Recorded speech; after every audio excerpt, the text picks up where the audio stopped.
არჩევნები კონგრესის პრეზიდენტ დინამი ულოცებადან ლერი ხაბელოს ამ პოსტის მესამეჯერ დაკავება და რა თქმა უნდა ეს დამსახურებული არჩევანი არის, ვინაიდან მისი ხელმძღვანელობით ხედავთ თუ როგორი განვითარება ჰპოვა სპორტის ოლიმპიურმა სახეობებმა, წელს განსაკუთრებული ისტორიული შედეგები ჰქონდა.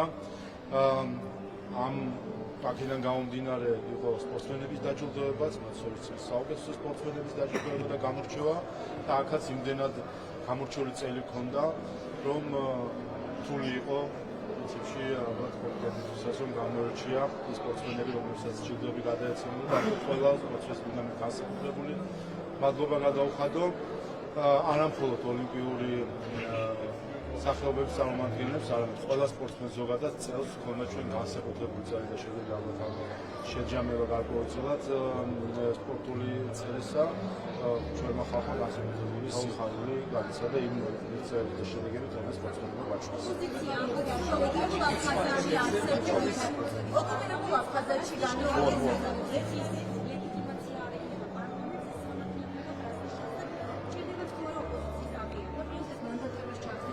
რაც შეეხება ოპოზიციის მხრიდან პარლამენტისთვის ლეგიტიმაციის მიცემას, ეს ცარიელი სიტყვებია, ვინაიდან ლეგიტიმაციას პარლამენტს აძლევს ხალხი და ხალხმა 26 ოქტომბერს ეს ლეგიტიმაცია მისცა ჩვენ პარლამენტს, მათ შორის ძალიან კაფიოდ გამოხატა თავისი დამოკიდებულება თუ იმ უნდა იყოს ამ პარლამენტში უმრავლესობაში დამაჯერებელი 54% და 1,120,000 ხვით ქართულ მოცემულს გაიმარჯვა ჩვენს უკან დგას ხალხი და ხალხის სახელით მე-11 მოწვევის პარლამენტი უკვე მალე შეიკრიბება და შემდეგი 4 წელი იქნება ჩვენი ქვეყნის უმაღლესი წარმომადგენელი ორგანო. ბატონო, უნდა გითხოთ ეუთოუდერის სადამკვირვებლო მისიაზე ნიკოლოზ სამხარაძე თქვა გუშინ იმედი ლაივის ეთერში. რაც შეეხება შეკრება სიცით რომ ეს დამოკიდებული ამაზე როდის იქნება შემაჯამებელი სესკოს მხრიდან, შემდეგ პრეზიდენტს აქვს შესაძლებლობა რომ დანიშნოს ხომა, თუ არა და პარლამენტი შეიკრიბება უკვე მე-11 ბატონო, უნდა გითხოთ ეუთოუდერის სადამკვირვებლო მისიაზე. ოპოზიციურმა პოლიტიკურმა პარტიებმა არჩევნების განცხადება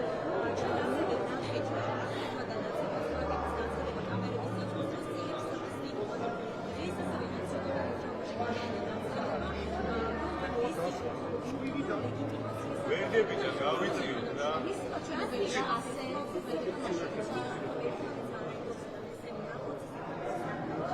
ორი კვირა წვალობენ სიეთთან დაკავშირებით და მე მგონი საბოლოოდ თვითონ ჩამოყალიბდნენ როგორც მივხვდი საბოლოო მათი პოზიცია რომ ავანსად ზიანს სიებს. მოდი ასე შევხედოთ ამ ყველაფერს რომ ავანსად აქვს სიები ჩახსნილი. არც არასერიოზული ხალხია, როგორც სოჩი ამ სხვა საკითხები, სხვა დაპირებები ჰქონდათ, სხვა მუხარა ჰქონდათ, სხვანაირი საფუძველი იყო, ზუსტად იგივე ხალხი, ზუსტად იგივე მეთოდები, არაფერი მათ ხალხს არ იცვლება. აქედან გამომდინარე საბოლოო შედეგებიც არ შეიცვალა და საბოლოო ბატონო შალვა კითხავთ ეუთოუდერის სადამკვირვებლო მისიაზე ბატონო შალვა ნიკოლოზ სამხარაძე განაცხადა რომ ეუთოუდერის სადამკვირვებლო მისიაზე ნიკოლოზ სამხარაძე განაცხადა გუშინ რომ ეუთოუდერის სადამკვირვებლო მისიას შეხვდა არჩევნებიდან 4 დღის შემდეგ და წარმომადგენლობა მათ უთხრა რომ არ იყო არც ერთი ფაქტი ამერჩევის მოსყიდვის ერთი ფაქტი ძალადობის და ადმინისტრაციული რესურსის გამოყენებად ჩათვალეს მიერების შარტო პროცესში. როცა მთავარ სადამკვირვებლო ორგანიზაციას აქვს ასეთი არგუმენტები და ამ ფონზე ოპოზიცია ითხოვს არჩევნებს სად არის ლოგიკა? ამ არჩევნებს აკვირდებოდა 25,000 დამკვირვებელი და რამდენიმე ასეული იყო სადამკვირვებლო ორგანიზაცია თუ ასე შემდეგ. და ახლა ყველას უნდა რომ დაიბრალოს ასე ვთქვათ რომ მათი აზრი გადამწყვეტოს. სინამდვილეში თავარი სადამკვირვებლო ორგანიზაცია და მისია იყო ეუთო-ოდირის. მათ შორის ევროკავშირის პოზიციაც იყო ზუსტად ეს, რომ მათთვის გადამწყვეტი არის ეუთო-ოდირის ანგარიში. ახლა რატომღაც მათ შორის ზოგიერთი ევროპელს დაავიწყდა ეს და რაღაც თავისი მიერ დაფინანსებული NGO-ების აღქმებით მოლაპარაკება ზოგიერთი ევროპელი პოლიტიკოსი, მათ შორის ის შვიდეული, რომელიც ჩვენ ვიხილეთ რამდენიმე დღის წინ თბილისის აქციაზე. თუ კი სინამდვილეში როცა საუბრობთ ჩვენ ამ შეფასებაზე, ეუთო-ოდირი არის გადამწყვეტი, ეუთო-ოდირის ანგარიში კი ყველამ ნახა, როგორც წერილობით, ისე ზეპირად მეორე დღეს ნახა ყველამ, მათი მთავარი დასკვნა იყო ის, რომ არჩევნები შედგა, ქვეყანას ყავს არჩეული ხელისუფლება. დიახ, ეს არ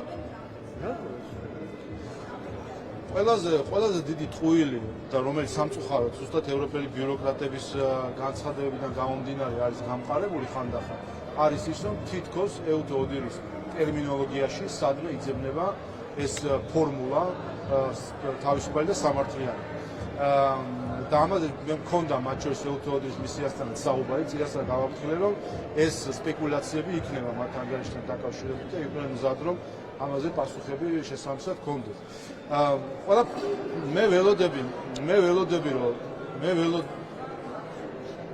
მე ველოდები, რომ ყველა ვისაც შეუძლია ინგლისურად კითხვა, წაიკითხავს ამერიკის არჩევნებთან დაკავშირებით, აი ახლახანს რო იყო ეუთოოდირის დასმა, წაიკითხავს ლიტვის, მოლდოვის, ლიტვაში არ იყო ფუძე, გამოიწვიეს მოლდოვის და სხვა და აღმოაჩენს ერთ რამეს, ეუთოოდირმა ოის აუცილებლობა არც ამ აშშ-ის არჩევნები არ შეაფასა თურმე სამართლიანად და თავისუფლად.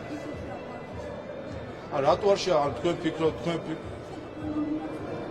არა, მოგეთ ასე იგი შევწახდით პირველ საკითხზე, რომ ტყუილია თითქოს ეუთოოდირი იყენებს ტერმინოლოგიას თავისუფალი და სამართლიანი.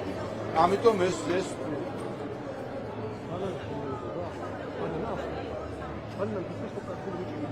ეს არ უთქვამს, ეს მას არ უთქვამს ერთი და მეორე. ვინც არ უნდა იყოს ადამიანი, ამ თანამდებობაც არ უნდა ქონდეს. ვინც ამბობს ეუთოოდირი იყენებს ტერმინებს თავისუფალი და სამართლიანი, ის ადამიანი ან არ იცის, რაზე საუბრობს, ან შეგნებულად აბსოლუტ დეზინფორმაციას. ჩახედეთ ამერიკის შეერთებული შტატების შესახებ ანგარიშს მოლდოვის და ნებისმიერ საქართველოს 2020 წლის პარლამენტის ანგარიშს არჩევნების ანგარიშს ჩახედეთ ბოლოს.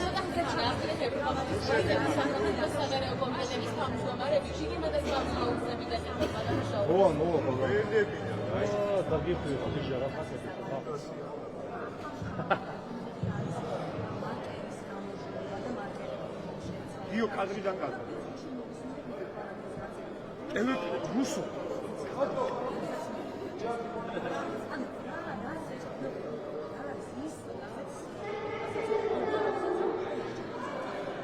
პრობლემა მაშინ არის, რომ ოპოზიცია ჩარჩენია წარსულში და 21 საუკუნეში მე-20 საუკუნის არგუმენტებით საუბრობენ არჩევნებთან დაკავშირებით და აღმოაჩინეს ამ არჩევნებზე, რომ ისინი შეეჯახნენ მანქანებს, ტექნოლოგიას და შეუძლებელია იმ არგუმენტებით ისაუბროთ, რაზეც ჰქონდა თუნდაც 2020-ში საუბარი თუ ადრე საუბარი, როდესაც აიღებდნენ რამდენიმე შემაჯამებელ ოლქს, რომელშიც შეიძლება დისბალანსი ყოფილიყო, ან შეიძლება შესწორების ოლქები ყოფილიყო, რაც ასევე კანონმდებლობით დაშვებული საკითხები იყო და ამით უბრალოდ ვინაიდან ვიზუალურად შეეძლოთ რა სპეკულაცია, აფრიალებდნენ რაღაც სისულელე ფურცლებს და უბრალოდ დრო ჭირდებოდა შემდეგ ამ დეზინფორმაციას უარყოფას. ეხლა ამასაც ვერ აკეთებენ. ფურცელს ვერ იჭერენ ხელში, რომ რაღაცა თქვან, რომ ასე ვთქვათ, დარღვევა არის და განან და ჩვეულებრივ შეთქმულების თეორიებთან გვაქვს საქმე. მუშინ პრემიერ-მინისტრმა თქვა კიდევაც, რომ აღმოჩნდა, რომ საბოლოო ჯამში აი ამ ყველა პრეტენზიების მოსმენის შემდეგ აღმოჩნდა, რომ ოპოზიცია და მათი მოკავშირეები ინჟინერები CSGO-ს თუ სხვას ვინმეს გაყალებას კი არ აბარეს, ფოკუსს აბარეს სინამდვილეში. იმიტომ ვერ ხსნიან რაზეა საუბარი, უბრალოდ მათი უნდათ რომ პრეტენზიები წამოაყენონ და არანაირი არგუმენტი სინამდვილეში არ აქვს. ამიტომ შვიდად უყურებთ ამ პროცესს, ჩაივლის ეს ყველაფერი, პარლამენტი შეიკრიბება, გაგრძელდება ცხოვრება. ჩვენს გეგმის გარეშეა ბატონო შალო ოპოზიციის გეგმა აქვს ამ მომენტის განმავლობაში. შეიძლება თუ არა ოპოზიცია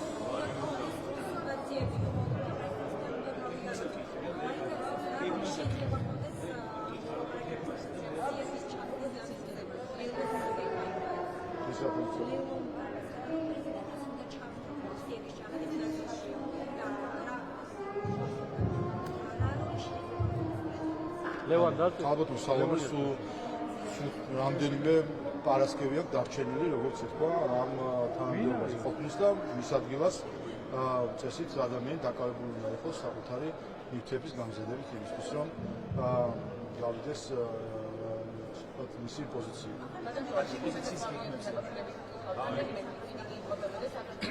არა, ჯერ არ ყოფილა ამაზე კონსულტაციები და ჩვენ აუცილებლად მას შემდეგაც ჩაინიშნება გაიგონოს იქნება პირველი სხდომა პარლამენტის, შემდეგ იცი თუ პარლამენტმა უნდა დანიშნოს პრეზიდენტის არჩევანი და ჩვენ პარალელურად რა თქმა უნდა დავიწყებთ უკვე ფიქს.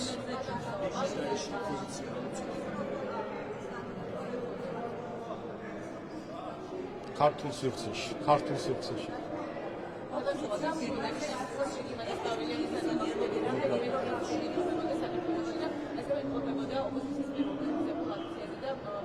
თეკლა გაიცი თეკლა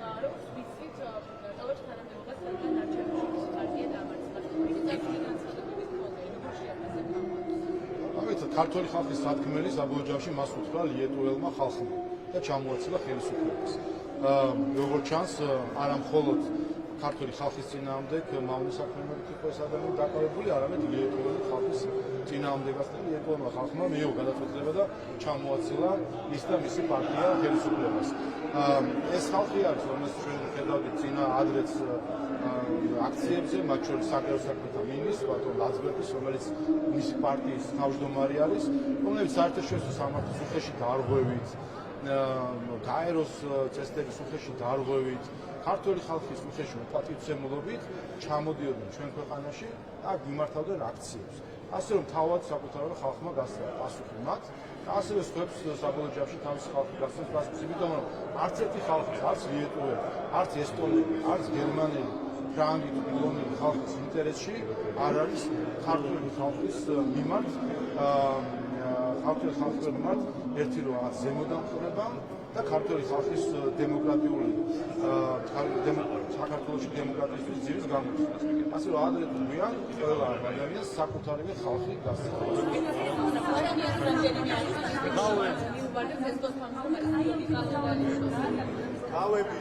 ბავშვებო, თავები დაწნა.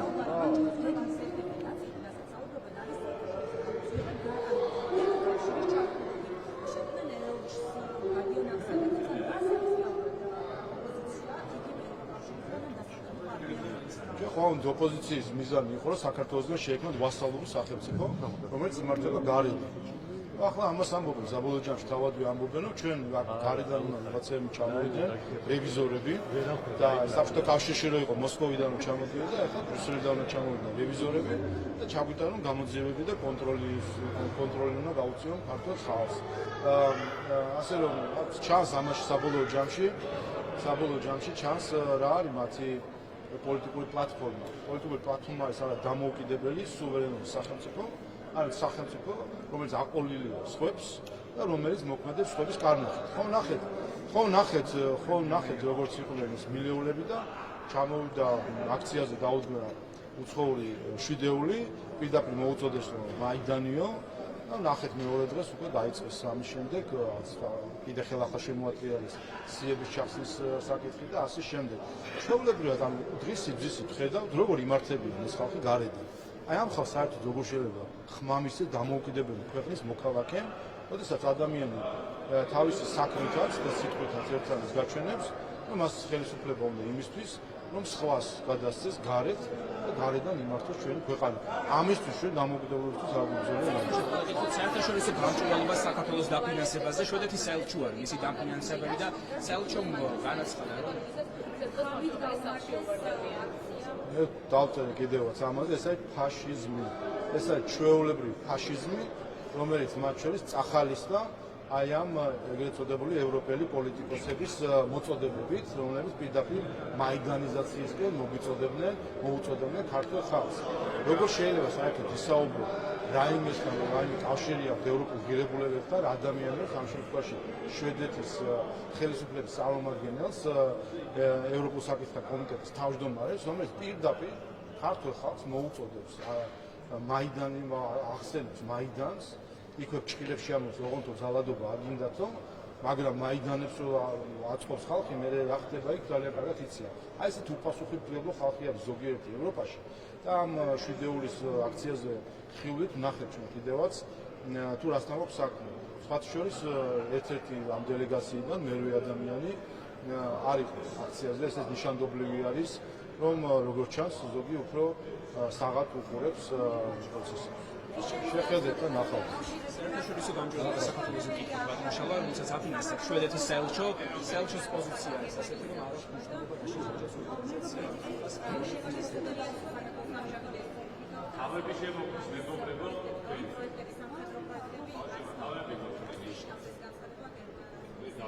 მე ვერ აქვს მასუნანიშნავს, ანუ რა თავდაცვის სფეროში თანამშრომლობა ეს არის ურთიერთსასარგებლო თანამშრომლობა. ეს თანამშრომლობა არ არის მხოლოდ საქართველოსთვის. ეს არის მათ შორის თანამშრომლობა, რომელიც მნიშვნელოვანია ნატოსთვის და გერმანისთვის, როგორც ნატოს წევრისთვის.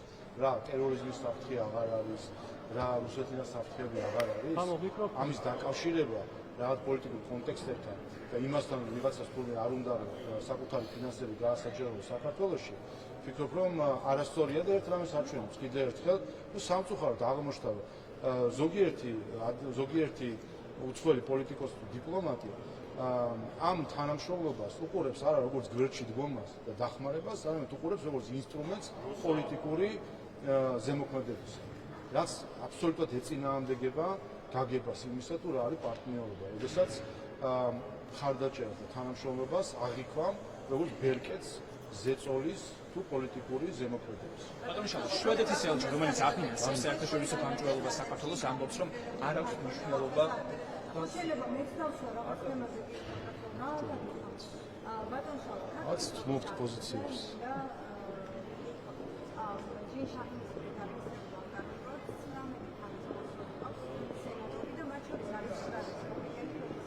თავი გუმბაძე თავი ჯერ შეკითხვა გასამთავრებელი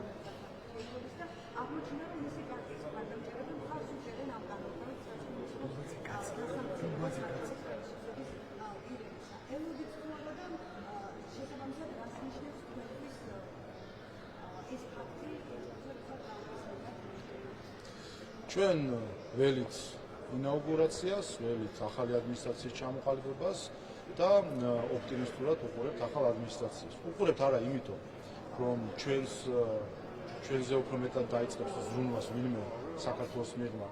ქართველებზე მეტად საქართველოზე არავინ არ იზრუნავს. მაგრამ უყურებთ იმიტომ, რომ ის რაც ბოლო 2 წელიწად-ნახევარი ხდება ჩვენს ურთიერთობებში, ჩვენ დასავლეთ პარტნიორებთან.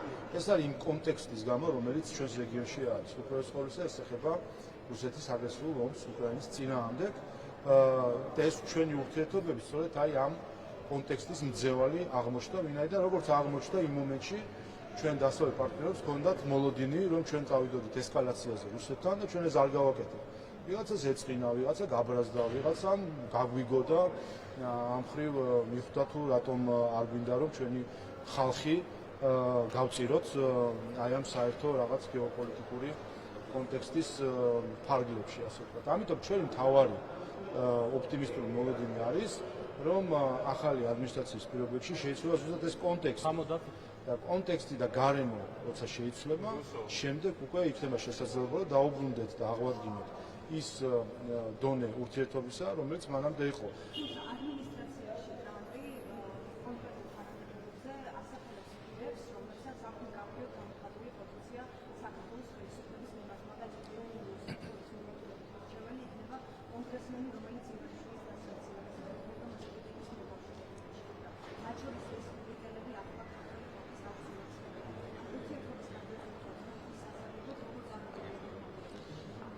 ასეთი მიდგომა აქვს ოპოზიციას, როდესაც ისინი უცხო ქვეყნის ხელისუფლების წარმომადგენლებს შეუყურებენ, ვინ არის მათთან, ვის შეიძლება იყოს მათთან უსაშლელობა ქონდეთ პირადი კონტაქტი, ნაცნობობა თუ ასე შემდეგ. ასე არ არის პოლიტიკა აწყობილი. კიდევ ერთხელ ჩვენთვის გადამწყვეტი არის მთავარი რამ. არა ის თუ ადმინისტრაციის ესათვის თანამდებობა ვის ექნება, არამედ მთავარი საკითხი არის, რომ თავად პოლიტიკური მიდგომები შეიცვლება, რაც შეცვლის კონტექსტს მთლიანად რეგიონში და ეს არის ჩვენთვის მთავარი. არა ის თუ ასე ვთქვათ კონკრეტულ თანამდებობას ვისაც იკავებს და საქართველოსთან დაკავშირებით რა მოხდება, არამედ ის რომ კონტექსტი შეიცვლება, რომ რაც თავისუფლად მე უკვე ბუნებრივად შეცვლის გარემოს საქართველოსთან რეგიონში მთლიანად და მოგცემს შესაძლებლობას ურთიერთობების გადატვირთვის და აღდგენას. ამიტომაც ჩვენ ოპტიმისტურად ვუყურებთ ამ ყველაფერს. ბატონო შალვა, კითხავთ რა საერთაშორისო გამჭვირვალობა საქართველოს რომელზეც აფრონსებს შვედეთის საერთო.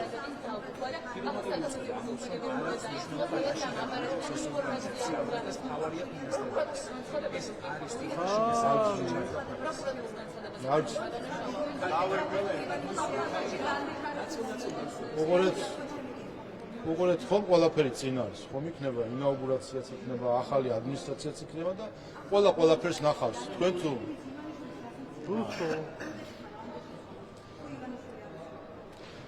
უყურეთ თქვენ ესე გონიათ რომ ჯერ ესეთი არის ვიზა საუბრობთ და რაზე საუბრობთ თქვენ და თქვენ თუ ასე ფიქრობთ რომ ვიღაცა რამდენიმე წლის წინ ვიღაცა განცხადებას ხელი მოაწერა 100 აწმყოს მერე ამერიკა თავის საგარეო პოლიტიკას აი ესეთი იმედები რო აქვს ოპოზიციას ასეთი პრიმიტიული დამოკიდებულება ჩვენ ხო ვაკვირდებთ ოპოზიციის დამოკიდებულება რა არის თუნდაც ამერიკულ პოლიტიკურ ისტაბლიშმენტთან ეს არის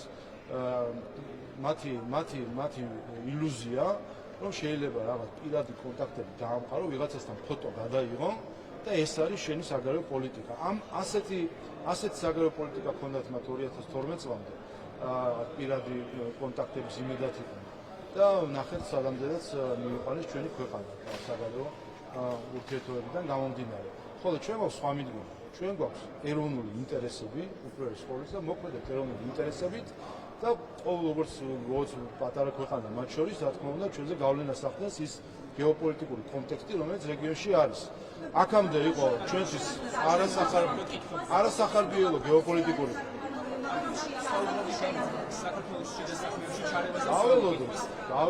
გაველოდოთ. ხო ხედავთ, ბევრი რამე იცვლება ამერიკის პოლიტიკაში, ის რასაც არ მოელოდა ზოგიერთი სულ რამდენიმე კვირის წინ, ხედავთ რომ ეს იცვლება. მათ შორის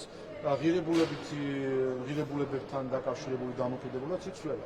აქამდე ჩვენ გვესმოდა მაგალითად ის რომ პირდაპირ მითითებები გაიცემოდა ვთქვათ იმასთან დაკავშირებით რომ უნდა მოხსენიებული იყო ესა თუ ის სქესის ნეიტრალური ასე ვთქვათ მიმართვები რომ იყო სავალდებულო გახსოვთ ცოტა რამდენიმე ხნის წინ იყო რომ სახელმწიფო დეპარტამენტში იყო ასე ვთქვათ გაიდლაინი ამასთან დაკავშირებით რომ სქესისგან ნეიტრალური მიმართვები გამოიყენო ხედავთ ახლა რომ ტრამპს და მის ადმინისტრაციას სხვა დამოკიდებულება აქვს ამ საკითხთან დაკავშირებით და ამ საკითხთან დაკავშირებით.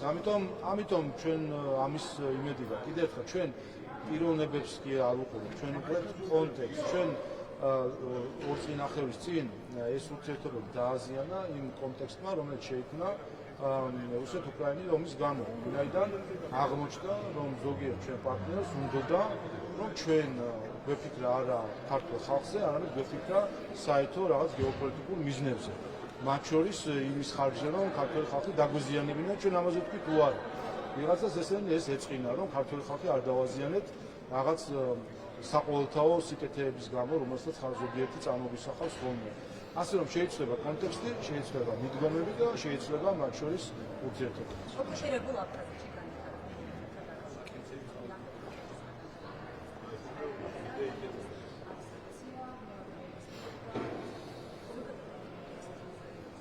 ვერდებიდან გოგოები, ვერდები.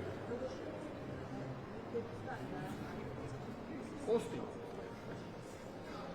ეს არის შედეგი უპირველეს ყოვლისა იმის, რომ არის საოკუპაციო მმართველობა და ნებისმიერ ტერიტორიაზე, რომელშიც არ არის ინსტიტუციები და არის ასე ვთქვათ საოკუპაციო მმართველობა, რა თქმა უნდა, სტაბილურობა შეუძლებელია. ამიტომაც არის რომ ვამბობ ჩვენს რომ ჩვენს საერთო ინტერესშია ჩვენი აფხაზი თანამოქალაქეების ინტერესში არის რომ ერთიან საქართველოს ფარგლებში განვითარდეს მთლიანი ჩვენი ქვეყანა, მათ შორის აფხაზეთი და აფხაზეთის მოქალაქეების კეთილდღეობა სწორედ ასე განვითარდება. ნებისმიერ ასეთი ნაცისტური ზონები, რომელიც იქნება საოკუპაციო რეჟიმის წყალობით ხოლმე, საქართველოში იქნება ეს თუ სხვაგან, ყოველთვის არის წყარო დესტაბილიზაციის, ვინაიდან ეს არის არაფუნქციონირებადი ინსტიტუციების მქონე ტერიტორია. შესაბამისად ეს არის საერთო.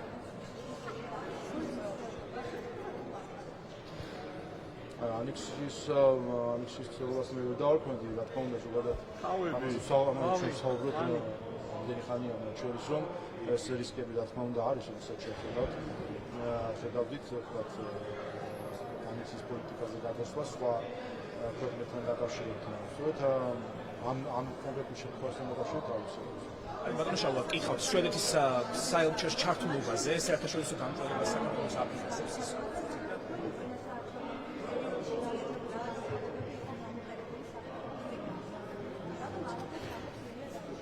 გავიდი ექერიდან? რაც ვთქვათ Pekla, Ani, გამოიწია. Ani, ანუ გაიცი.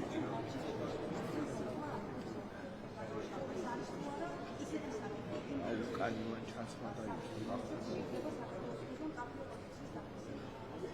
არა, პასუხი არ ჭირდება, მკაფიო პოზიცია ჩვენს ტერიტორიებს მიღებასთან დაკავშირებით. არ ვიცი, ამას ისე დაფიქსირებულა სჭირდებოდეს, მაგრამ რაც შეეხება რუსეთის ხელისუფლების ვასალ განცხადებებს, რა თქმა უნდა, ჩვენ ამ განცხადებებზე არ ვაწყობთ არც ჩვენ პოლიტიკას და არც შემდეგ ჩვენს განცხადებას მათ შორის. ის რომ ვიღაცამ შეიძლება გამოიყენოს სათავისოდ რიტორიკულად რაღაცაკითხები, ეს მათი პრობლემაა და არა ჩვენი. მუშაობ კითხავთ საერთაშორისო გამჭვირვალობას საქართველოს დაფინანსებას, რომელსაც აფინანსებს შვედეთის საელჩო და დიპლომატიურმა უწყებამ განაცხადა, რომ არ აქვს მნიშვნელობა რაში დახავზავს ეს ორგანიზაცია. ამ თანხას მთავარია რომ ის ფინანსდებოდეს. ეს არის თუ არა მშვიდ საქმეებში ჩარევა შვედეთის საელჩოს მხრიდან არასამთავრობო ორგანიზაციაზე. უპირველეს ყოვლისა ეს არის ანტიევროპული ქცევა, როდესაც სხვა ქვეყანაში აფინანსებთ ორგანიზაციას და ეგუები, რომ ეს ორგანიზაცია აბსოლუტურად დეზინფორმაციას. დეზინფორმაცია 21 საუკუნეში ინფორმაციის ეპოქაში არის ერთ-ერთი იარაღი ქვეყნების დესტაბილიზაციის. ამ კონკრეტულ შემთხვევაზე, რადგან არის საუბარი, ხედავთ ჩვენ, რომ საერთაშორისო გამჭვირვალობა მიზანმიმართულად ავრცელებს კონსტიტუციური წყობის წინააღმდეგ დეზინფორმაციას, რომ თითქოს პარლამენტის სხდომისთვის საჭიროა პრეზიდენტის გადაწყვეტილება, თითქოს ოპოზიცია შეუძლია რაიმენაირად დაბლოკოს პარლამენტის შეკრება, ეს ყველაფერი, ეს დეზინფორმაცია მიმართული არის განზრახ, იმიტომ რომ მათ შორის მეც მქონდა ამაზე საუბარი და მოუწოდე გამჭვირვალობას, რომ თავად განმარტებები გაეკეთებინა ისინი დუმან, ამიტომ ისინი განზრახ ავრცელებენ დეზინფორმაციას კონსტიტუციური წყობის წინააღმდეგ, იმისთვის რომ მოახდინონ საზოგადოების დაბნევა, დეზორიენტაცია და შესაბამისად, ასე ვთქვათ, ამ დემოკრატიული წყობილების წინააღმდეგ დეზინფორმაციის წარმოადგენს. როდესაც ამას ხედავს დონორი და კითხვაზე პასუხად ამბობს, რომ რა ვქნათ, ეს არის სიტყვის თავისუფლება. პირველი, ეს არის ტყუილი, ვინაიდან დეზინფორმაცია არ არის დაცული სიტყვის თავისუფლებით და გამოხატვის თავისუფლებით, ამიტომ როგორც ჩანს, შვედეთის საელჩოს არ ესმის თუ რას ნიშნავს გამოხატვის თავისუფლება, ტყუილი არ არის გამოხატვის თავისუფლება და არ არის დაცული გამოხატვის თავისუფლება. ეს ერთი. და მეორე, როდესაც ხედავს, რომ შვედეთის მოქალაქეების ფული იხარჯება ფულის გამოყენებით, ორგანიზაციები ასე ვთქვათ, ძირს უთხრიან დემოკრატიას სხვა ქვეყანაში, ეს რა თქმა უნდა მათი პასუხისმგებლობა არის, რომ ამაზე ქონდეს რეაგირება, თუმცა ეს არ არის კიდევ ერთხელ ეს არ არის გასაკვირი იმის ფონზე, როდესაც თავად შვედეთის ხელისუფლების წარმომადგენელი, პარლამენტის ევროპულ საკითხთა კომიტეტის თავმჯდომარე, აგერ ჩამოსული იყო და საერთაშორისო სამართლის დარღვევით მიტინგებს ვიტარებდა პარლამენტის წინ და სიტყვით გამოდიოდა და პირდაპირ მოუწოდებდა ხალხს გამოსულიყო ქუჩაში და მოეწყოთ მაიდანი. ეხლა ამას შვედეთის ხელისუფლების წარმომადგენელი აკეთებს, იქ გასაკვირი არ არის, რომ შვედეთის საელჩო ამ მხრივაც აცდენილი არის ადეკვატურ პასუხებს ადეკვატურ პასუხებს იმ პრობლემებთან დაკავშირებით, რასაც წარმოქმნის ის ფული, რომელიც შვედური ბიუჯეტიდან იხარჯება საქართველოში, კერძოდ საერთაშორისო გამჭვირვალობის სახით. ამიტომ ეს არის მათი პასუხისმგებლობა. და ასეთი ზოგადი წინადადები, რა თქმა უნდა, ამ პასუხისმგებლობას ვერ გაიქცევიან, ვინაიდან როდესაც სხვა ქვეყანაში შენი ქვეყნის ფული აზიანებს სხვა ქვეყნის სხვა საზოგადოების ინტერესებს, ეს არის ანტიევროპული ქცევა და სამწუხაროდ ისე შვედეთის საელჩო ამაში არის ჩართული. კითხავთ ხაზარაძე ჯაფარიძის საქმეზეც თაღლითობაში ადანაშაულებს მათ ბიზნესმენი პროკურატურაში. ამას საგამოძიებო მოქმედებები უნდა დაიწყოს და უნდა გადაიხედოს ეს ინფორმაცია მოხდა თუ არა ამ მრჩევის რეგულირება, რასაც კარგად გამოძიებას ითხოვდნენ და გამოძიება მიდის. ახლა სხვა რა უნდა მოხდეს? ითხოვდნენ გამოძიებას, არის გამოძიება. გამოძიება არის, მე თქვენ არა, არ გინდა გამოძიება. ჩამოყალიბდნენ რა უნდაც. კიდე ერთი მაგაზე ვარ, სინამდვილეში პრობლემა, იმაში პრობლემა, აი ჩვენი უბედურება, ჩვენ ვიცით ასე ვთქვათ. ოპოზიციის სახით ვინც ყავს, ეს ჩვენი ჭირი, ჩვენ თვითონ ვიცით და ამას შეგუებულია ქართული საზოგადოება და ასე უყურებთ და კი ბატონო რეაქცია აქვს. პრობლემა ის არის, რომ მე აღმოჩნდებიან ხოლმე ისეთი შვიდეულები, რომლებიც ზოგიერთი ევროპელი პოლიტიკოსები, რომლებიც ამ ტყუილის არათუ მონაწილეებია, ან წამქეზებლები არიან. ჩვენაც ვიხილეთ რამდენიმე დღის წინ თბილისში პარლამენტის წინ ჩამოდიხარ უცხო ქვეყნის დეპუტატი. შე ხო სირცხვილია, როგორ კადრულობენ ამას საერთოდ, რომ ჩადიან სხვა ქვეყანაში და საერთაშორისო სამართლის გარღვევით მეორე სხვა ქვეყნის პარლამენტის წინ ტრიბუნალზე გამოდიან და ხალხს მოუწოდებენ მაიდანზე. აი ეს ხო ყველაფერს თავი დაანებო. იცით ანუ ეს არაევროპული ქცევა არის, ეს გასაგებია და ამ ხალხმა ჩვენ ევროპა როგორ უნდა გვასწავლოს? აი როგორ უნდა გვასწავლოს აი იმ ხალხმა როგორ უნდა გვასწავლოს ჩვენ ევროპა, რომლებიც იქცევიან საერთაშორისო სამართლის გარღვევით და რა საპარლამენტო ეთიკაზეა შენი საუბარი, როდესაც ჩადიხარ სხვა ქვეყანაში და შენი კოლეგა პარლამენტის შენობის წინ მართავ მიტინგს. მე ხარ წარმოვიდგენიათ რა ჩვენ ჩავიდეთ რომელიმე ამ ქვეყანაში და მიტინგები ვიტაროთ იქ. აი ხო აბსურდია რა სინამდვილეში რატო არის მათთვის აბსურდი? იმიტომ აი ეს ადამიანები ქართულ ხალხს უყურებენ ზემოთ. ზოგიერთ გონივად რაღაც არა სრულფასურა ქვეყანა, ერად, საზოგადოება, რატომაც ფიქრობენ რომ ისინი მათ აქვს რაღაცა საიდუმლო ცოდნა, რომელიც ჩვენ არ გვაქვს და აი ამ საიდუმლო ცოდნის ქურუმებივით ჩამოდიან შემდეგ ჩვენ და ქართულ საზოგადოებას მენტალური ტონით ელაპარაკებიან. კიდევ ერთხელ ამას არ აქვს საერთოდ არაფერი კავშირი ევროპასთან. ის რომ ადამიანს ჯიბეში უდეს პასპორტი, რომელიც ევროკავშირის წევრობას ადასტურებს, მისი მოქალაქეობა ადასტურებს წევრობას, სულაც არ ნიშნავს ევროპული ღირებულებების მიმდევრებას. ასე რომ ესეც კიდევ ერთხელ ერთ-ერთი სამწუხარო მომენტია. ინშალლა ხაზარაძე ჯაფარიძეზე კითხავთ, თაღლითობაში ადანაშაულებს მათ ვისდება რაღაც თაღლითობაში ადანაშაულებს მათ ბიზნესმენი და პროკურატურას მიმართ ამ შემთხვევაში ჯაფარიძეს ჰქონდა ესეთი პათოსი, რომ ქართული უცნობა აშენებს თითქოს მათ და ერთი რაც ვიცი $650,000 აქვს გადასახდელი ხალხთა პირველი აქ არის ბატონ ხაზარაძეს $650 გადაიხადა თუ არა საქართველოს ბიუჯეტში. აი რომ უნდა მილიარდ ნახევარი ჩვენ ბიუჯეტიდან წაეღო ანაკლის პორტთან დაკავშირებით ყალბი თაღლითური ბრალდებით რომელიც მათ ჰქონდა ჯერ საქართველოს სასამართლოებში დამარცხდნენ და შემდეგ არბიტრაჟებში რომ დამარცხდნენ ასე ვთქვათ.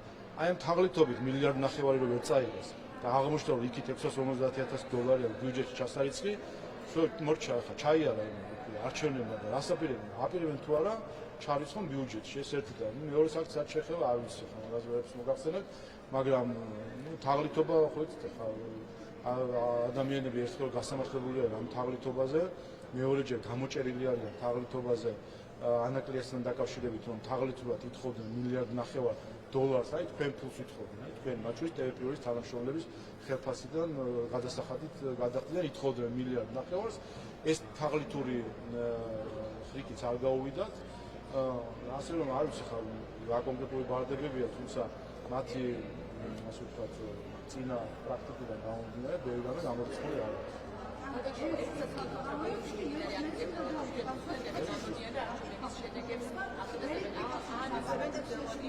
აი ამას და მე თვათ თქვენ იპასუხოთ. ამო ბოლოში არ მოგწევთ.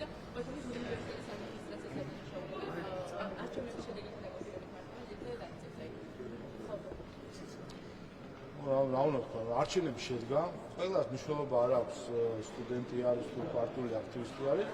ყველას მოუწოდებ რომ პატივისცე დემოკრატიას. ქართული ხალხი 26 ოქტომბერს გამოვიდა დიდი რაოდენობით, ამას ყველა აღიარებს, რომ 2 მილიონზე მეტი ადამიანი მიიღო მონაწილეობა, ყველა ხო ამას აღიარებს. იმ დღეს ყველა ამ თქვენი რეპორტაჟების ხო რომ რიგებია, საცობებია, ეს ხალხი იქ ხო რაღაც ვირტუალურად დაჩენილი, ის ხო მართლა ხო იქ ეს ხალხი იქ. ეხლა რომ იმის თქმა უნდა რომ 300,000 ადამიანი ჰაერიდან არის გაჩენილი და სინამდვილეში არ არსებობდა. ამას ხო თქვენი თვალით ხედავდით, რომ ბევრი ადამიანი წინა არჩევნებზე განსხვავებით უფრო მეტი ადამიანი იყო. ყველა ამას თვალით ხედავთ, რაც იყო დასრულდა არჩევნები, მანქანებმა დაითვალეს ეს, არ იყო ეს აქვია კალკულატორით დათვლილი და რაღაც ესე ფურცლებით დათვლილი, მანქანებმა დაითვალეს და დადეს ვერდიქტი. ქართულმა ხალხმა 1,120,000 ადამიანმა ხარი დაუჭირა ქართულ ოცნებას, 54%-მა ხარი დაუჭირა ქართულ ოცნებას და მისცა მას მართვის მანდატი. ახლა ასე არის დემოკრატია, რომ უმცირესობა უნდა მიიღოს თავისი მანდატი, წარმოადგენს თავისი ამორჩევლები და მათ შორის უმცირესობის ამორჩევლებმაც უნდა პატივისცემ უმრავლესობის ნებას. ესე არ არის, რომ უმცირესობა კარნახობდეს თავის ნებას უმრავლესობას და სამწუხაროდ აი ეს სწორედ ასაც აქეზებენ და მათ შორის ის 7-ეული, რომელიც აქციაზე იდგა, თავისი თვალით ხედავდა, რამდენი ადამიანი იდგა მის წინ რუსთაველის გამზირზე და იმ უმცირესობას მოუწოდებდა, რომ ეძალა უმრავლესობაზე და თავისი უმცირესობის აზრი გაეტარა ქვეყანაში. ეს არის ზუსტად ანტიდემოკრატიული მოწოდებები, რომელიც ჰქონდა ამ შვიდეონს, ეს არის ანტიდემოკრატიული ქცევა, როდესაც შენი ის პარტია, რომელსაც შეიძლება ხალხს უჭერდი, მას არ აქვს უმრავლესობა და ამის გამო ან გაიბუტო, ან მithumetes გადახვიდე აგრესიულ ქცევაზე, იმისთვის რომ ჩაშალოს შედეგები და სხვანაირი შედეგები დააყენოს. ახლა ის ამინ. ხოშნარი.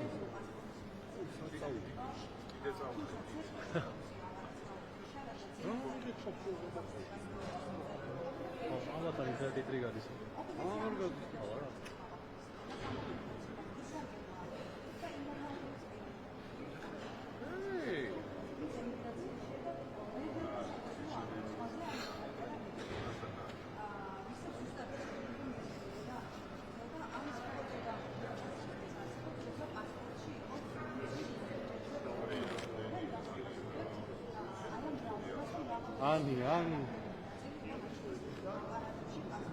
Ani, გეხვეწები გამოდი კადრიდან რა. არის სადაც გაჟველებმა გაისურვა ახლა და აღარ აქვს ეს არგუმენტი და სხვა ახალ არგუმენტს ეძებენ, სხვა ახალ არგუმენტს ეძებენ. ანუ ხო ხედავთ უკვე აი შემიძლია ყოველდღიო ბრიფინგები ჩავატარო და თქვენ როგორც ვთქვით პლაზმა ეკრანზე წარმოვადგინოთ და ვამხილო ხოლმე ის ტყუილები, რომელსაც ოპოზიცია და მათი NGO-ები ავრცელებენ. უბრალოდ სიმართლე დავიღალეთ უკვე ამ მათ ფანტაზიას ტყუილებისას აღარ აქვს საზღვარი და ხან რომელერც უპასუხოთ, ხო? საბოლოო ჯამში ცესკო ყველაფერს და რაც შეეხება აი რომ მივყვეთ ამ ყველაფერს, რომ მივყვეთ უყურეთ იმ ცესკოში, რომელსაც თქვენ ვიცნობთ, ხო ვიცნობთ სახეზე, მათ შორის ადამიანს, რომელიც ოპოზიციას წარმოადგენს. აი როგორი აპარატი ყოფილიყო, იცით ვინ გადაწყვეტა? ცესკო. იმ ცესკოში ვინ არიან? ოპოზიციის საომარი ბატონი სიორიძე, რომელიც გახლავთ ველოს პოლიცსაბჭოს წევრი არის და ლიდერია ერთ-ერთი, ხო? იქ ხო იყო. მე რას მისვენთ, მათ დაუსვით რა როგორი აპარატი შემოიტანს და როგორი აპარატი არ შემოიტანს. რა აპარატი იყო რეგისტრატორი, რა აპარატი იყო მკვლელი, ეს ხო, ავიც ვიცით უკვე 5 წელი.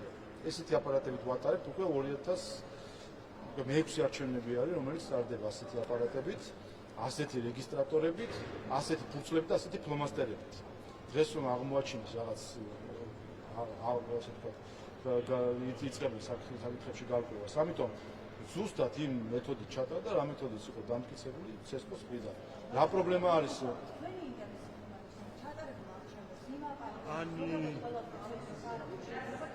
არა, მე კითხება, ბატონ სიორიძეს კითხეთ და ოპოზიციურ წევრებს კითხეთ რა აპარატია. კითხეთ. როგორ არ გვაყარას არასატარებლად პირადობის. პასპორტს არა, პირადობის მე და რა. და პირადობას ატვარ შეიტანა ხო? პირადობა შეხვდა პასპორტი. ვერდები და გაიციეთ ხა. Ani. და გამოაწია პირადობის ატვარ. ეს არის ეს არის ქართულ ხალხს აქვს დობა. ქართულ ხალხს ამარჩევს, მაგრამ აქვს დობა. სადაინახე ის აქვს დობა. უშარ აქვს დობა. ვის არ აქვს?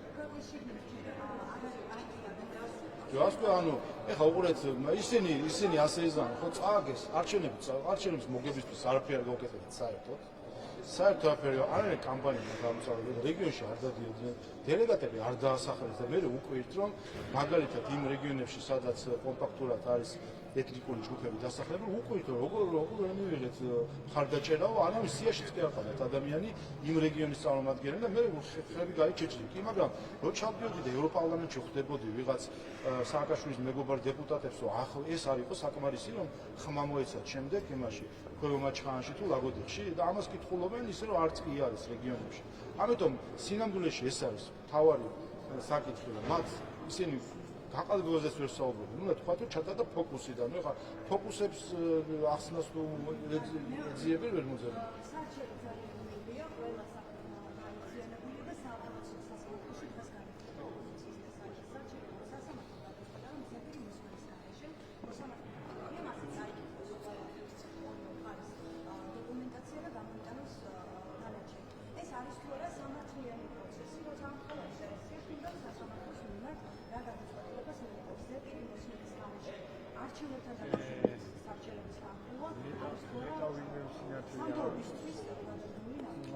პროცედურა ეს თავად სასამართლოს გადაწყვეტი არ არის.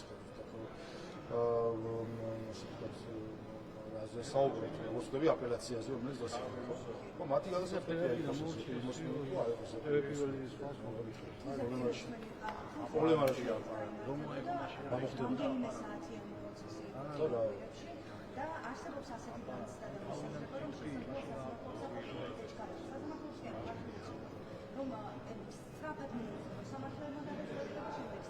ანუ იდეა ის იყო რომ პროცესი უნდა რამის გაწელვა უნდა და ანუ გაწელვა იყო რომ არა პროცედურები არ ვერ გეტყვი პროცედურა მიდის ახლა სასამართლო იღებს თავად თავის პროცედურაზე გადაწყვეტილებას და ამ შემთხვევაში გადაწყვეტილება არის რომ ზეპირნესმენის გარშე იყოს ჩამოყალიბდეს ახლა ეს ოპოზიცია ან თქვან სასამართლოს თან აზრი არ აქვს სასამართლო აზრი არ აქვს ამასაც შევლაპარაკს თუ აზრი არ აქვს ზეპირად იქნება მათთვის და არაზეპირად რა მნიშვნელობა მაშინ რატო აფორმულებენ ამას და სხვა და ამიტომ სასამართლო თავად წყვეტს რომ როგორი პროცესი არის მისთვის უფრო თავისიანი მისთვის რომ მიიღოს გადაწყვეტილება სჭირდება თუ არა მას ზეპირი მოსმენა დამოკიდებული დაგეკითხებულები თუ არ სჭირდება სასამართლო იღებს ამას ჩვეულებრივი პროცედურა არის სასამართლოსი არამხოლოდ ამ საკითხი არის მინისტრის გიორგი განხვედი კადრი ან ზეპირად მოსმენით განიხილავს ან ზეპირი მოსმენით მე არ ვთქვი ვერ ვთქვი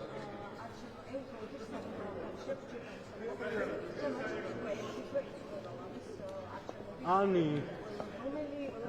Ai mesmo.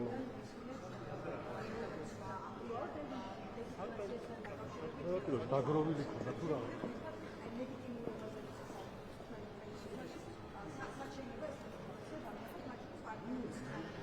ეს შეიძლება დაინახოს საქართველოს კონსტიტუციაში, სადაც წერია რომ ხელისუფლების წყარო არის ხალხი. ამ ხალხმა მოგვწია ლეგიტიმაცია.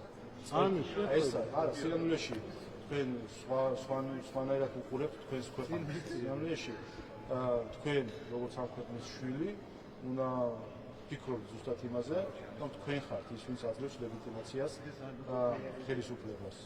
ხელისუფლება იქნება თუ ოპოზიცია მთლიანად. მართლობა იქნება თუ ოპოზიცია მთლიანად ხელისუფლებას. ქართული ხალხი თქვენ თუ გინდათ ისეთი ქვეყანა გქონდეთ, რომელიც იმაზე იქნება გამოკიდებული ვინ როდის რას მიულოცავს არ არის ხა სწორი დამოკიდებულება თქვენი ქვეყნის მიმართ არ არის სწორი დამოკიდებულება როცა ამაზე რაც შეეხება ჩვენი არჩევნების შეფასებას კიდევ ერთხელ პროცესი სრულდება ახლა იცით რომ არის მასშტაბური პროცესები დასრულდება ცესკოს ექნება შემოჩენილი ოქმი პარლამენტით შედგება და ყველაფერს თავისი დრო ექნება და ყველაფერი თავის აიღებს.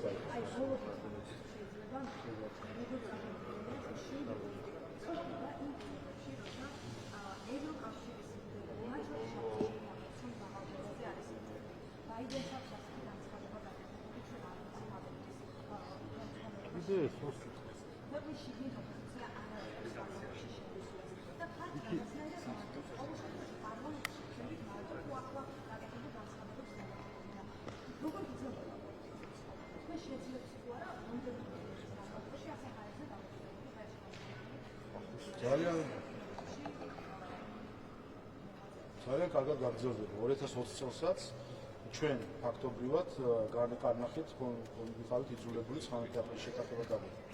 მაშინ რა შიგნით განხდებოდა განსაკუთრებული, მაშინაც ეს გარე დამოკიდებულებები იყო გარკვეული მიზეზების და გარემოების გამო და ადრე თუ ვიან ამაზეც იქნება საუბარი გახდებოდა მაშინ 2020 წლის არჩევნების შემდეგ ისფედის საკითხი ყველამ ვიცით და მისი დონორი რო ჩართული იყო ამ ყველაფერში ეგეც კარგად ვიცით და მაშინაც ზუსტად იგივე საკითხი იყო და როგორ გავიარეთ ეს ბოლო 4 წელი გავიარეთ ისე რომ ჩვენ გავხდით წამყვანი პირველი ქვეყანა ევროპაში ეკონომიკური ზრდის ტემპით ჩვენ გავხდით ქვეყანა რომელიც შეძლო მშვიდობა შეენარჩუნებინა იმ ომების პირობებში რომელიც არაერთი ომი რომელიც ჩვენს გარშემო არის კონფლიქტი და ქვეყანა რომელიც ვართ ამ ხრივ იქნება ეს ეკონომიკური ზრდის ტემპებით იქნება ეს ინსტიტუციური განვითარება ვართ წამყვანი ასე გავიარეთ მივიღეთ შევიტანეთ წევრობაზე განაცხადი მივიღეთ კანდიდატის სტატუსი აი ეს ყველაფერი მოხდა იმ პირობებში როდესაც ზოგიერთი დღეს კვლავ ევროპარლამენტარი პოსტსაბჭოთა პოლიტიკოსები რომლებიც პერესტროიკის დროს ასე ვთქვათ გავიდნენ პოლიტიკაში ეს უკვე გველაპარაკება ზემოდან და რაღაც ვითხოვს ქვეყნის გარემოს და ზუსტად ამ პირობებში მივახცეთ ყველაფერს ამას და ასე მივახცეთ ჩემი პოსტსაბჭოში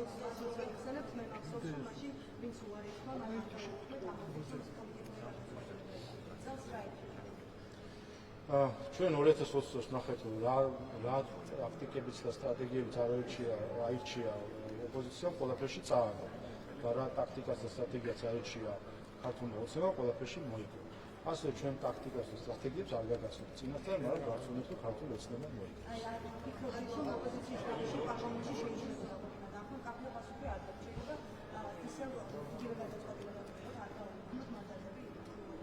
ჯერ შემოიტანა, ჯერ ხო ხედავთ თვითონ რომ ჩამოყალიბებული ხან უნდა კამერების წინ დაწერონ რაღაც განცხადებები, ხან ქალბატონ სალომეს მაგიდაზე უნდა თუ დაწეროს განცხადებები, ხან ზეპირად დაცხადებები, ხან ჯერ თვითონ ჩამოყალიბდნენ თავის ტაქტიკებში და ჩვენ პასუხს მიიღებენ ისეც, რომელშიც საბოლოო ჯამში ისინი კვლავ დამარცხებულები და ქართული ხალხი კვლავ გამარჯვებული აღმოჩნდება.